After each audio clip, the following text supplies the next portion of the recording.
Wow, what an incredible morning. I mean, we are we not feeling incredibly inspired? Incredible. Unbelievable, Yeah. unbelievable. So it can only get better. This next panel coming up, it's a woman's world, is going to be great. We have some great speakers and we have a wonderful moderator to lead us through the discussion. I want to remind everybody, I've been following social media and I'm ready to tag a few. So please keep up the great conversation and please tag at NJBIA. With that, I would like to introduce the moderator for our next panel, Rachel Schultes, who's going to tell us a little bit about herself, and then she's going to introduce the panelists. Take it away, Rachel. It's all yours. Hi, thank you so much. What an amazing morning it's been. And I was also in attendance last night, and the inspiration and energy in the room was so exciting. My name is Rachel Schultes. I'm the Chief Operating Officer at MarketSmith. We're a full-service marketing agency located in Cedar Knolls. I am very excited to have the privilege of moderating this panel. It's a woman's world, and speaking with these inspiring and diverse leaders. Thank you for being with us. Before we get started, a few housekeeping items. The first thing is complete bios for all the panelists can be found in the speaker section of the event page.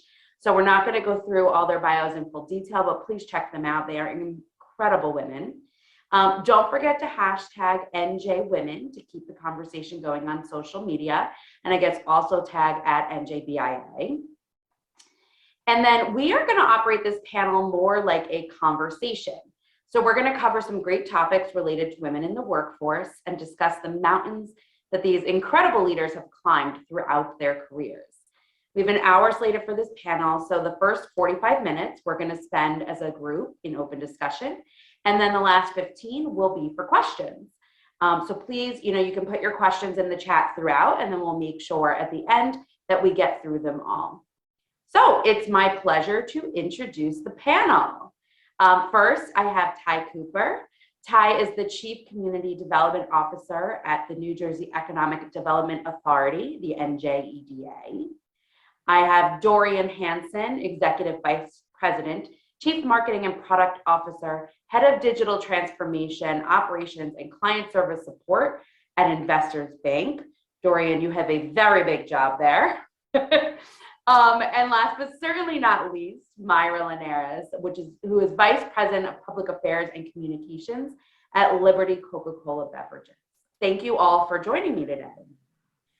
So let's get the conversation going. I wanted to start by asking you, Myra, what your best day as a leader looks like.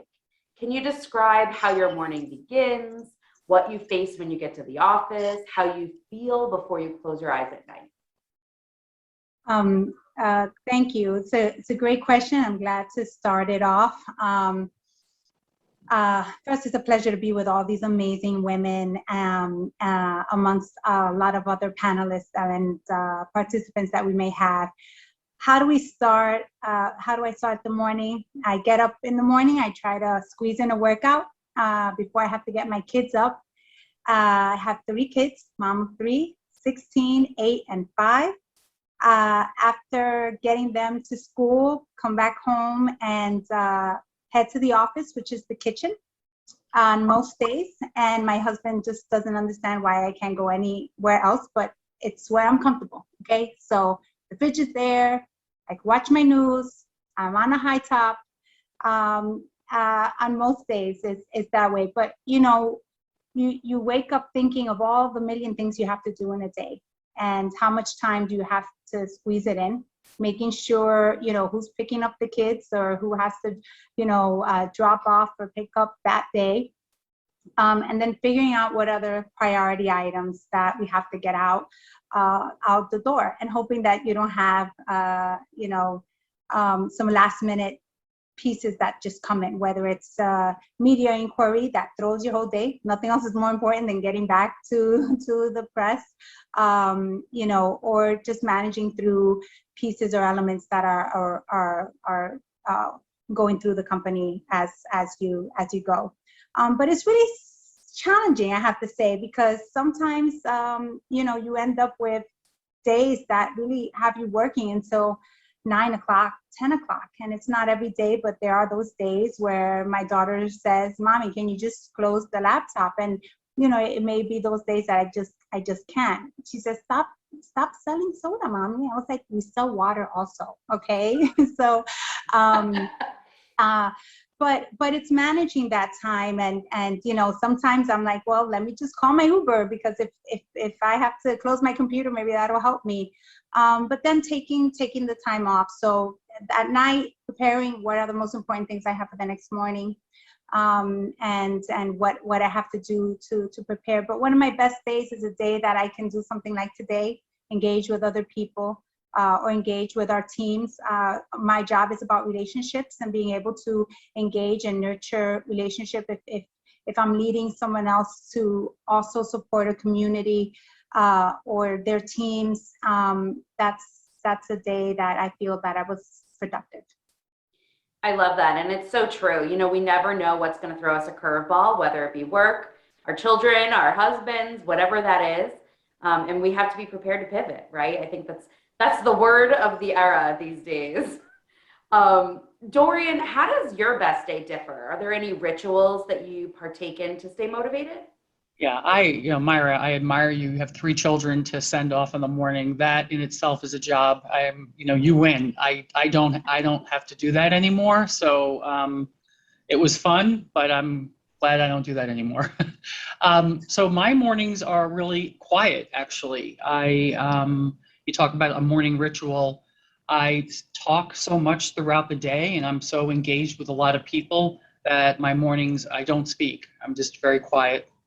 And I reflect on the day. I don't exercise in the morning. I used to beat myself up every day that like I would do it sometimes, and then I wouldn't do it. So I got to a place where I just said, you know what, that's not who you are, and you'll do your exercise on the weekends instead of waking up every day feeling bad about myself that I didn't do what I set out to do the night before. So I let go of it. And then the pandemic had a lot to do with that. I just gave myself some grace. So I wake up in the morning, I'm quiet. Because of the pandemic, I don't eat out lunch anymore. I used to eat a lot of Panera. I do not. I make my lunch every morning. I never did that in my working career. So every morning I make my lunch. I make like a fruit smoothie. I make my tea every day. I make tea, a big thing of tea that I bring with me. So I don't stop at Dunkin' Donuts. I don't stop at Starbucks. I just have my tea. I have my breakfast, and I'm ready for the day. I consider myself a front loader. I've learned in life, right, to be prepared. So I don't leave a lot to chance because I want to accomplish a lot of things during the day. So I don't come to the office until 8:30, 9 o'clock. I happen to work with a wonderful woman named Jeanette Muldoon, who's my chief of staff. She's the early bird. She's in the office by 7. So at 8 o'clock, she and I get on the phone and we talk about what we got to get done for the day.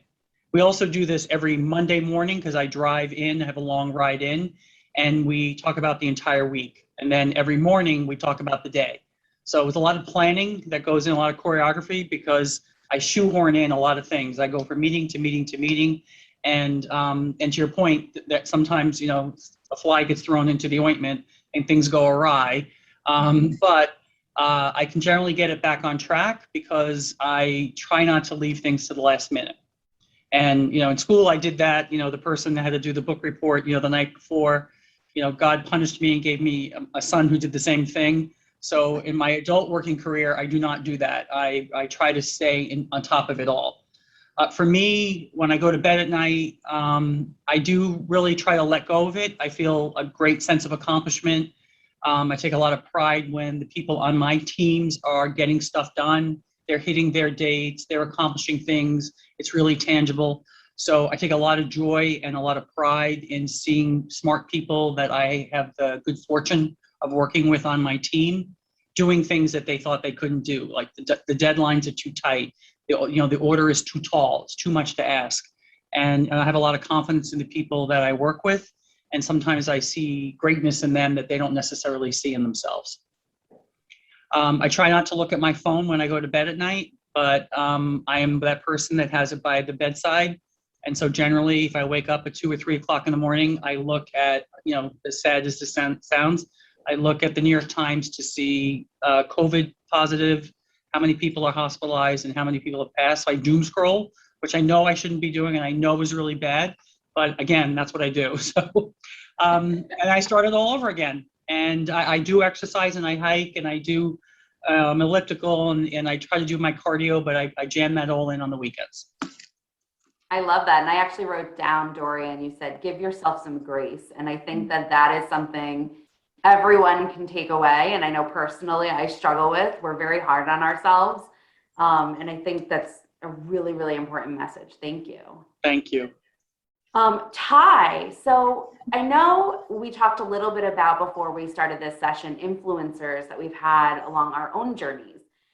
Can you tell us about someone who was critical along your path from one moment to another as you moved throughout your career? So I have to say, like, it's never just one. It always does really take a village. And if every woman knows this, like, it's not just one, it really is a village that supports us. And so throughout my career, there's really been three.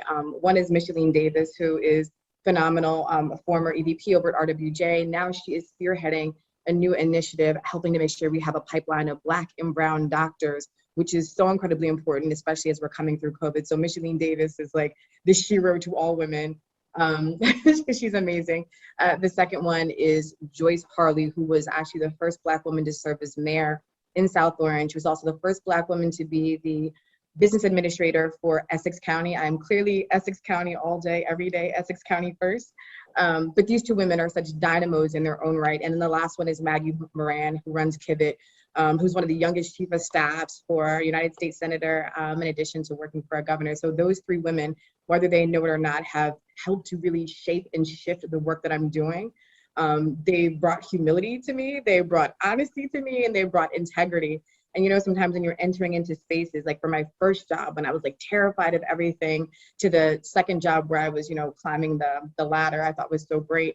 I was like, you know, it's hard to be sometimes brought to the table. And so Micheline says this quote by Shirley Chisholm, which is amazing. If they don't give you a seat at the table, bring a folding chair. And so that's been like my guiding point forever. So I will always have a folding chair, not just for myself, but also for other women that we're trying to bring up with us as well. So for me, I think for young women, for women that are at, you know, at different stages in their career, make sure you have a kitchen cabinet full of women who can guide you throughout every part of your career. And these are the women that, again, you have them look over your resume, you have them review your elevator pitch with you. You know, if you're going for graduate school or going for different promotions, there have to be women that are in your corner that can be honest with you and give you solid advice. I don't want sycophants. I don't want people that are just happy you're there. I want people that are gonna push me. And so that's who I look for as far as like influence in our life. And then I would say a really great list that came out today was the ROI People of Color influencer list. And so there is a great wealth of individuals if people are looking for different type of role models that are on that list. So shout out to Tom Bergeron and the work that he's doing with ROI to recognize diversity throughout the state.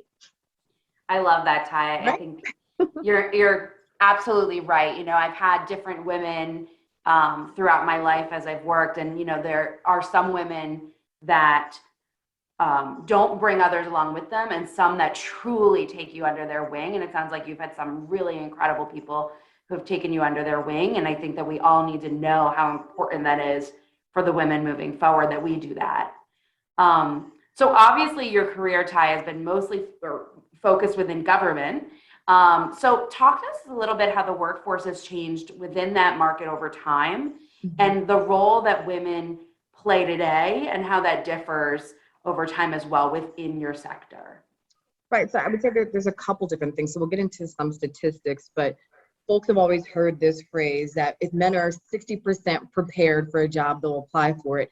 Whereas if a woman, and it was 100% prepared, she won't really apply. And so those statistics have always irked me, because I think that women put so much pressure on ourselves to be perfect, to make sure that we have dotted all our I's, crossed all our T's before we enter the market, which is a good thing.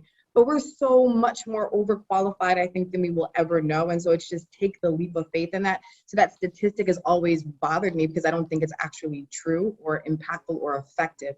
As we all know, 2015, women have began to enter the labor market in a much more stronger presence. And when the pandemic hit, we saw a dramatic decrease in women in the labor market. And as Myra said earlier, during the pandemic, she was, making breakfast for their kids, dropping them off, and like running these multiple roles. I'm an auntie, not a mother. I am the best auntie ever. But even with that, observing my sister who has 2 young kids, a 9-year-old and a 6-year-old who want to be in everything, she would literally have to push pause on the Zoom just to make sure that she was making sure that they had food, making sure that they were getting through their schoolwork. And so the pandemic shifted this dynamic in ways I think that any of us could not have perceived or imagined. But I think much in the same way that the murder of George Floyd brought attention to these issues of criminal justice and also just of racism that we need to address, the pandemic clearly showed how much women had to do and how much more women had to do that wasn't always seen on the forefront. So when you start seeing articles in the New York Times about gains that women had in the labor market before the pandemic, you realize how much more difficult these roles are. And so I think coming through the pandemic, I think that women are taking on much different roles. I think that multitasking is something that men now, our counterparts who are our partners in this, recognize that they have to lift some of that burden, share some of that burden, but also recognize the multiplicity of roles that women have to play on a consistent basis. I see Myra shaking her head, so I want her to jump in and comment on this, but it's something just even on the periphery that I recognize so clearly that was exposed, I think, throughout the pandemic. So the pandemic, I think, highlighted a number of these things. The other thing I will say is, even though the drops were so drastic during the pandemic for white women, it was even more so for Black and brown women. And so again, Rachel and the rest of the panel know I'm going to address these issues because they're factual. These are things that actually happen, and there's so much more work that has to be done. So Myra, I don't know if you want to jump into some of that conversation, but it's 100% real. And I think the labor market has to shift drastically. I think the work from home and the future of work is going to shift drastically because of this pandemic. I think that women have to be at the table when decisions are being made about working from home or what it looks like when we enter the market again. We have to be at the table dragging other women with us and are holding chairs. But Myra, please jump in on this one. Absolutely, Ty. I mean, you nailed it. I think that in my approach, I focus on what Dorian said earlier, grace, right? Just so many of us are shouldering so much more than before. And being able to have a little bit of grace is important. I mean, for myself, that I worked in an essential business that didn't close. So Liberty, we had to stay open the whole time. It was a very intense period. Having kids at home, being the cook, being the chauffeur, and then still managing very challenging projects because everyone was. I mean, the laws were changing day to day, the recommendations were changing day to day, the challenges and concerns were changing day to day. And, working with a company that kind of gives you that ability to trust, to have grace in it. So there were times that I was taking Zoom calls from the car. Right? I mean, I'm picking up my kids. It is what it is. Having people be okay. I mean, I was doing a conference with, Hispanic legislators, right? It's a big, important meeting. Thankfully, we were wrapping up. I had my daughter in the back, and she comes in right as I'm saying goodbye. And she's like, Mommy, I gotta pee. And I was like, okay, I'm almost done. And I was like, with that, thank you so much. And I wrapped it up. But it's being, there's an element that I felt, whether you're a mother or a caretaker or you have an animal at home, I mean, there's a lot of responsibility that we have to manage through. And a lot of times we shoulder it without saying anything, right? I mean, there's certain things they say, oh, I've had a challenging day, but you kind of take it on the chin and just keep it going. And sometimes that's hard, right? Because they have no idea all the other things we're really managing through a day to get there. And I think as women, we do that. And Ty, you said it, our partners are our men counterparts, and for them, maybe they're not so used to it. And for us, that gives us the edge and the ability to support them more. But absolutely, this time has still made an adjustment, because now we're more accessible than before, because you could Zoom at any time and, be there, and there's not much. I almost miss turning my computer off to jump on the train and go home, right? So I'm working through those, and but even for our own mental health, it's important for us to just be cognizant of it as we push forward. The other thing I just want to add on to that, Rachel, is, and I have to because, I work for the Murphy administration.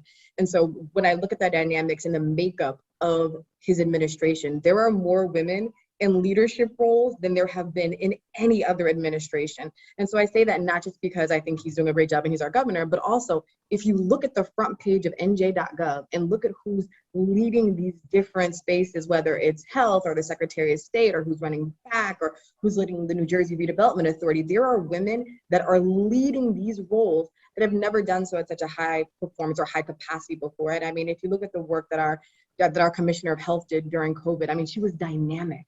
And so again, I think it's having, again, perspective. It's having the perspective of being a mother, being a wife, being a caretaker of older parents, bringing that also to the table and how that's helping us to shift policies as we go back into the office. The other part of your question was just what's changed.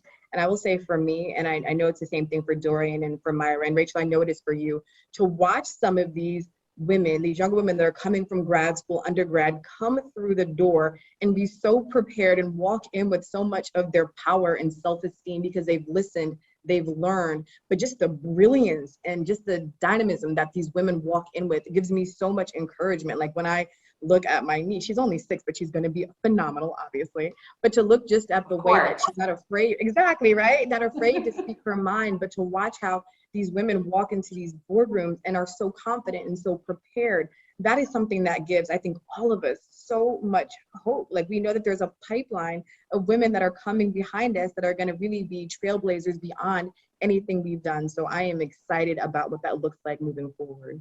I totally agree, Ty. My daughter is 6, and I always say she runs our household, and we're all terrified of her. That's my 5-year-old, absolutely.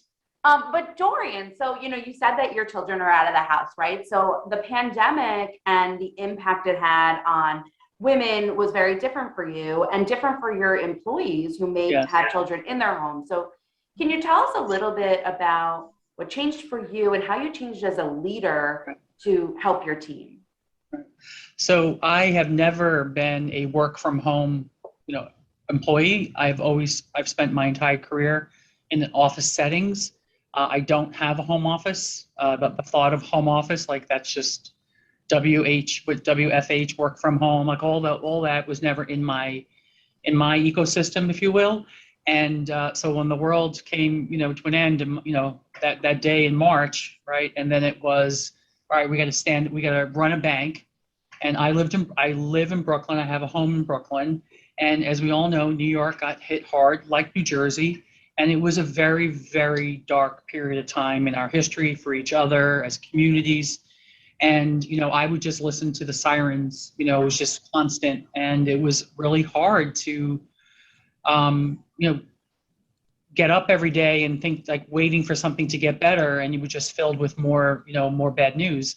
What I did was I actually set up an office in my bedroom, like a card table, because somehow my husband commandeered the one little office we had in the house. And I was like at the dining room table, but every time the doorbell would ring, the dogs would bark. So I wound up in my bedroom, and I had my a card table, and it was, how do I stay connected to my team? We have to run a bank, right? We have, I'm home office, I'm corporate, but keep in mind branches. We had to keep our branches open, and a lot of those individuals relied on public transportation. They didn't have the luxury of not going to work or driving, and it was pretty scary.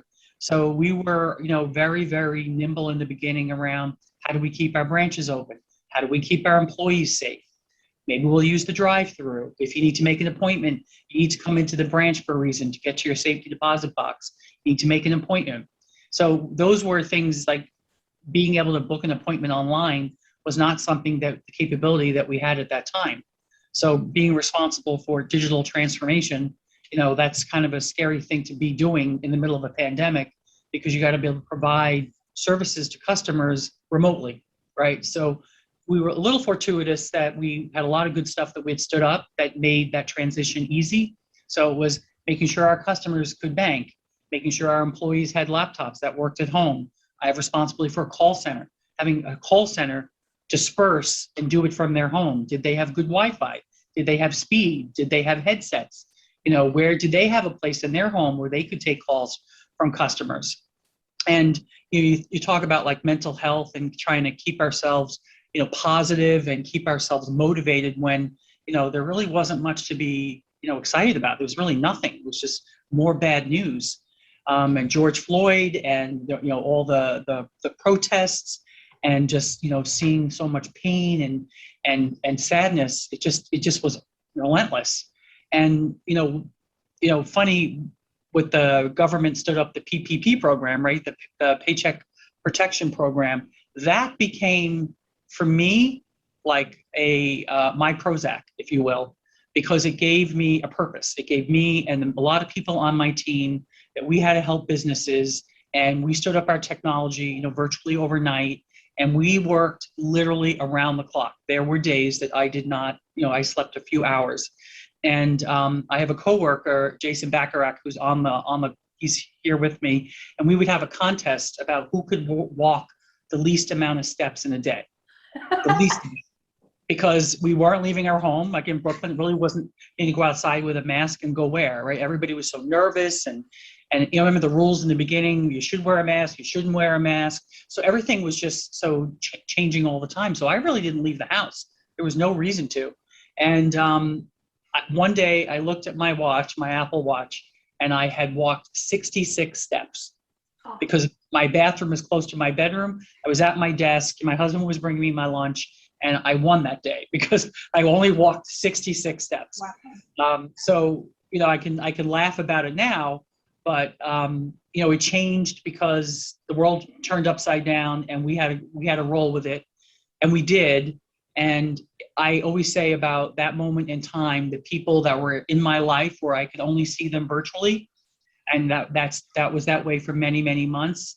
It's a moment in time I will always remember the people that I was with, who we got each other through it, how we stayed connected, how we relied on each other. And, you know, it was a dark time, but it was probably, you know, one of the times in my life where I've never felt more connected to the people I work with than at that point in my life. Yeah, I completely agree, Dorian. I mean, our team really rallied, and the connection we felt was more one-on-one, right? And we had an experience into each other's lives. People met my children, people met my husband. We saw everyone get intimate. A puppy. And intimate. It was a lot more intimacy. It is, yeah. And yeah, it's really wonderful. I can't imagine having to continue running a call center through that, though.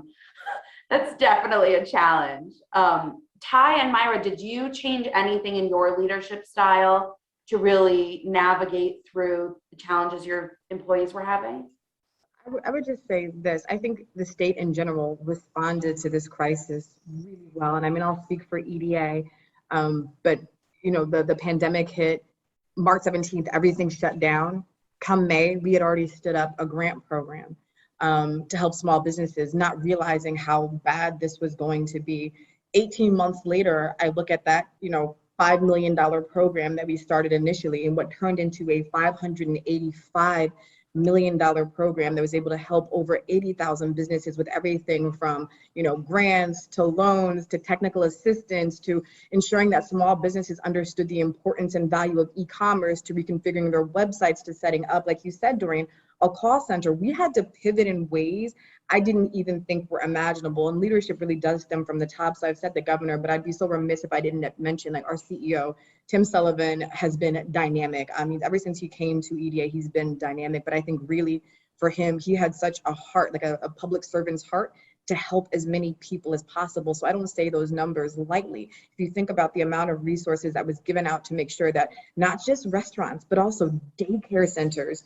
And I agree with you, Michelle. Yes, Tim is fantastic. I'm just looking at the chat. But if you think about it, like not just restaurants, but daycare centers, like we were working specifically to ensure that there is a line of funding earmarked for daycare centers, recognizing that, you know, mothers were having issues, but recognizing that daycare centers needed to thrive and survive after the pandemic. And then also pivoting so that we weren't just focusing on large scale businesses, but also brought in a bunch of diverse marketing firms that helped us reach some of those harder hit areas. Black and brown businesses were disproportionately hit during the pandemic, and there's something like 40% of Black businesses that were open will not open after the pandemic.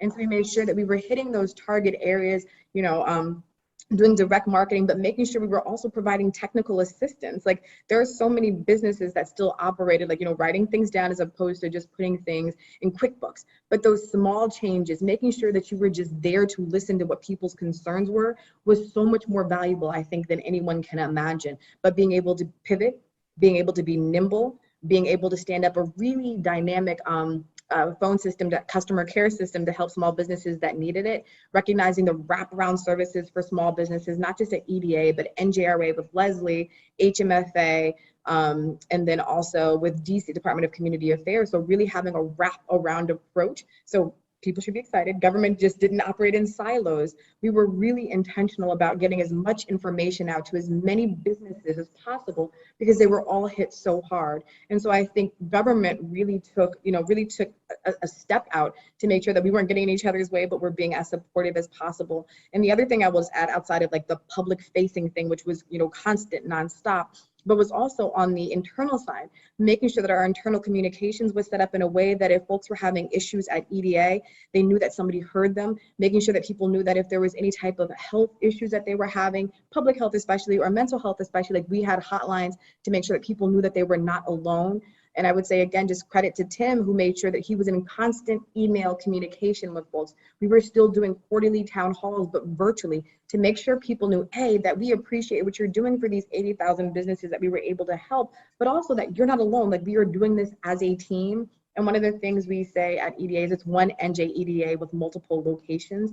And I think like the power of what we created during the pandemic is really going to define who we are coming out of it. So it's been things that were necessary to pivot, necessary to change.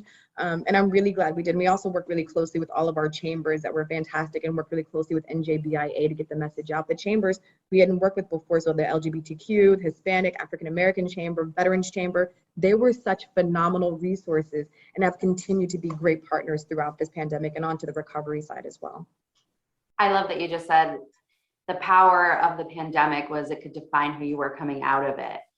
So many people, businesses, leaders really emerged completely renewed.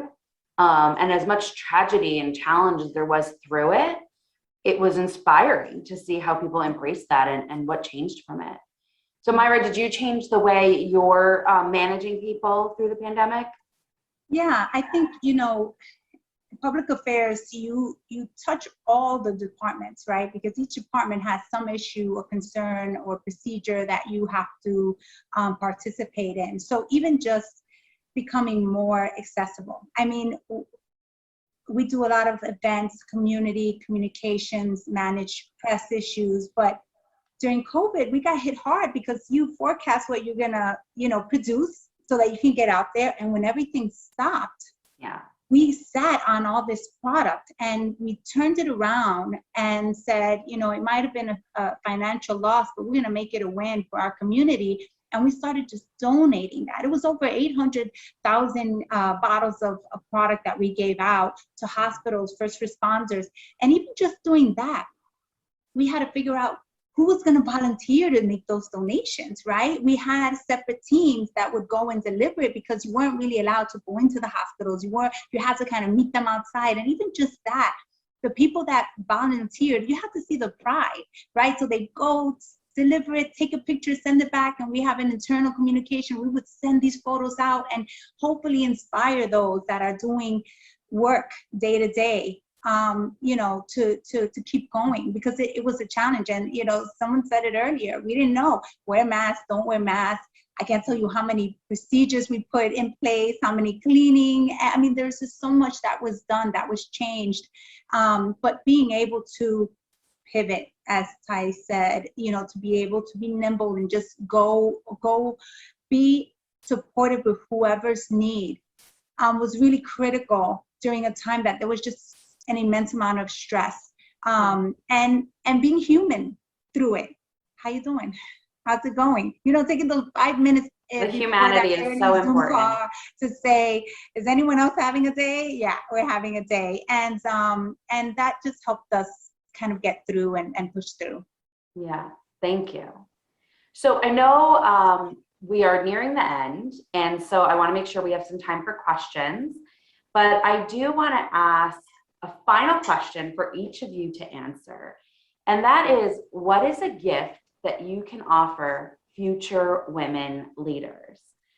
So we can go Dorian, Ty, and then Myra, and then we'll open it up for questions.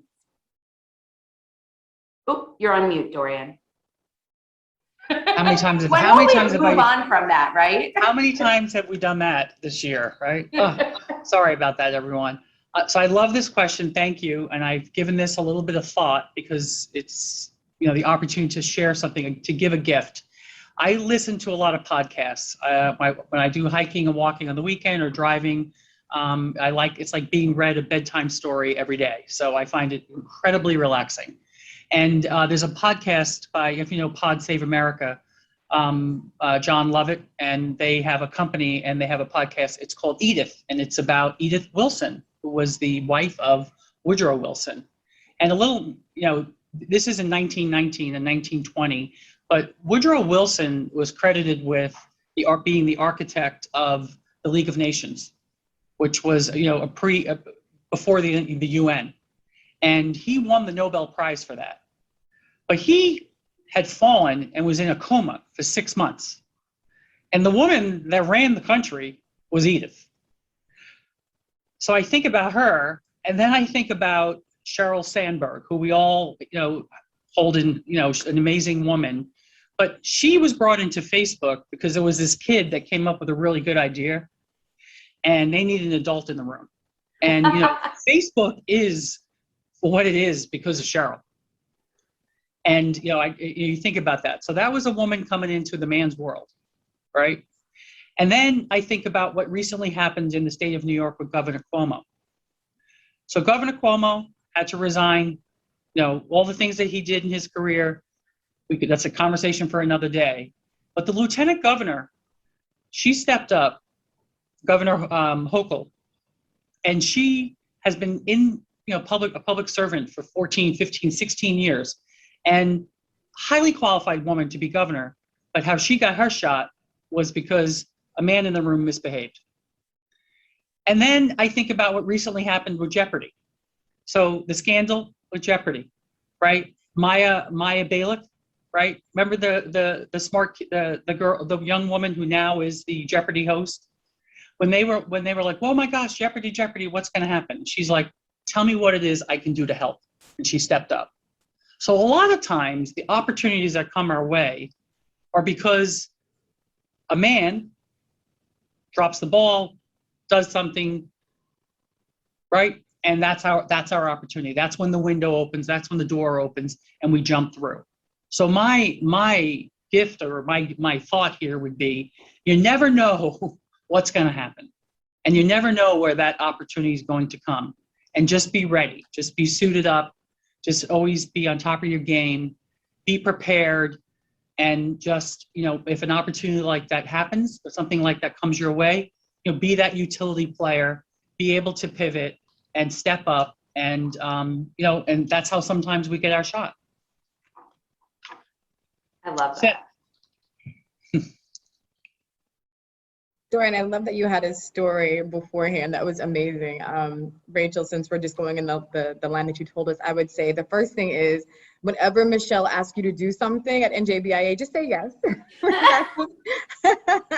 So if she's having a panel, if she's doing something, if she's creating a space for you, it's for a reason. So say yes, that's the first thing.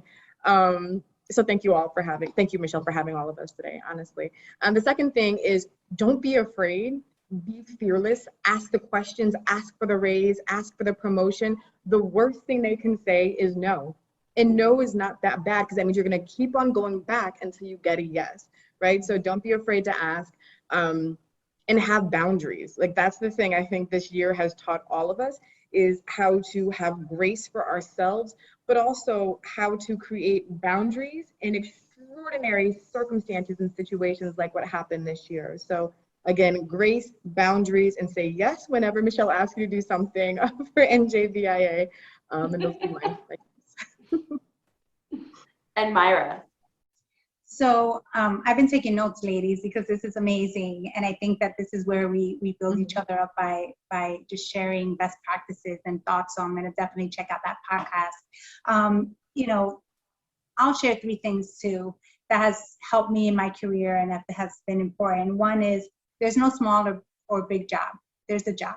You know, sometimes you get to a certain stage that you feel like that's beneath me. If you gotta, you know, help take out folding table chairs at some point or walk into the VIP, both jobs are important and they need to get done, just do it.